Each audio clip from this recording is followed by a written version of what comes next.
Salut à tous, c'est Luna. Du coup, je voulais vous faire un petit point un peu plus proche que le précédent. Donc, on est le jour 10 du NaNoWriMo. Demain, c'est férié, donc du coup, demain, il y a toute la famille à la maison, donc je pourrais pas trop écrire. Et j'ai pas écrit ces 2 derniers jours, ce qui fait que là, j'ai fait une deuxième semaine pour le moment qui est pas très optimale. Pourtant, quand j'ai enregistré la précédente vidéo, j'étais très sereine sur cette deuxième semaine du NaNoWriMo. Mais voilà, j'ai passé 2 jours sans écrire. J'étais vraiment épuisée pour plein de choses. Il y a plein de choses qui se passent dans ma vie aussi et que je pouvais pas trop prévoir.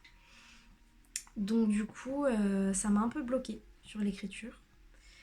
Heureusement, aujourd'hui, j'ai eu à nouveau un petit déclic. Donc ça m'a un peu motivée à écrire. Donc il faut juste que je rattrape. Moi, ça m'est toujours arrivé quand j'écrivais d'avoir des moments où j'écris pas. Créer une habitude d'écriture et une routine d'écriture, c'est quelque chose qui est un peu compliqué pour moi parce que mes jours ne se ressemblent pas. J'aimerais beaucoup vivre dans cette stabilité-là, mais c'est pas le cas. Donc là, à l'heure actuelle, j'ai 3000 mots à rattraper, sachant que j'ai déjà écrit mes mots du jour. Donc là, il est 20h20, 20h30 au moment où j'enregistre et je vais certainement me faire une grosse session d'écriture en espérant que ça me fatigue pas pour demain. Voilà, parce que quand je suis fatiguée, j'écris pas non plus. Après, ce qui est plutôt cool, c'est que le site du NaNoWriMo calcule combien de mots on doit faire par jour pour rattraper notre objectif quand on a du retard. Et il me dit que si j'en écris 1837 par jour, à partir de maintenant, je devrais quand même être dans les temps. Moi, mon but, ça va être d'écrire un peu plus que ça tous les jours pour le rattraper ce retard et avoir un peu moins à écrire. D'ailleurs, ça me fait penser, il y a des gens qui font le NaNoWriMo en dégressif. Et ça, si vous êtes du genre à être très motivé la première semaine, bah, ça peut être plutôt pas mal à mettre en place si vous ne l'avez pas fait cette année la prochaine fois. Donc ils partent, par exemple, le premier jour, je dis n'importe quoi, ils font 8000 mots. Et puis le lendemain, ils en font 7500, et puis après 6500, et ils terminent la dernière semaine, ils ont une centaine de mots par jour à écrire. Moi, je cherche à créer un effort qui est constant, mais si vous avez plutôt un gros pic au début du mois, un gros pic de motivation, ça peut être bien de calculer votre NaNoWriMo en dégressif. Moi, j'ai déjà essayé, ça n'a pas fonctionné. Voilà. Ça m'avait épuisé la première semaine, en fait, de me donner des objectifs aussi gros. Donc voilà, on va essayer de rattraper tout ça. Et puis, je vous ferai un petit point un peu plus long sur ce qui a été construit du coup dans la deuxième semaine.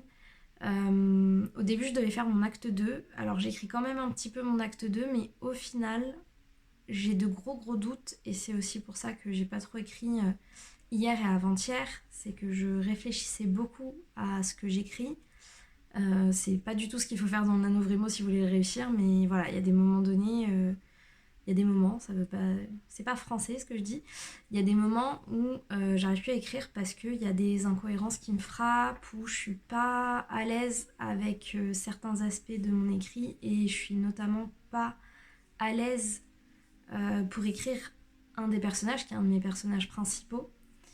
Et là, pendant 2 jours, je me suis demandé si je ne faisais pas sauter tout ce que j'ai écrit la première semaine.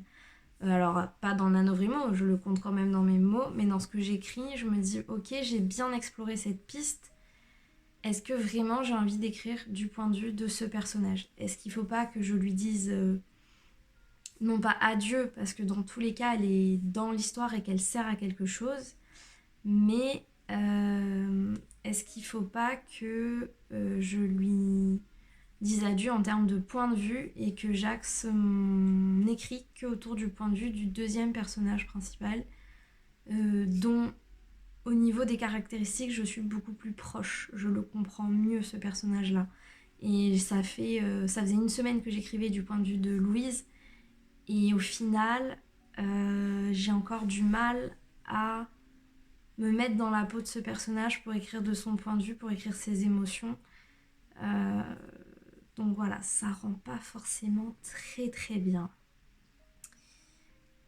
Ouais, des fois, il y a des grosses questions comme ça qui se posent. Alors, c'est sûr que ça veut dire adieu à plus de 15 000 mots.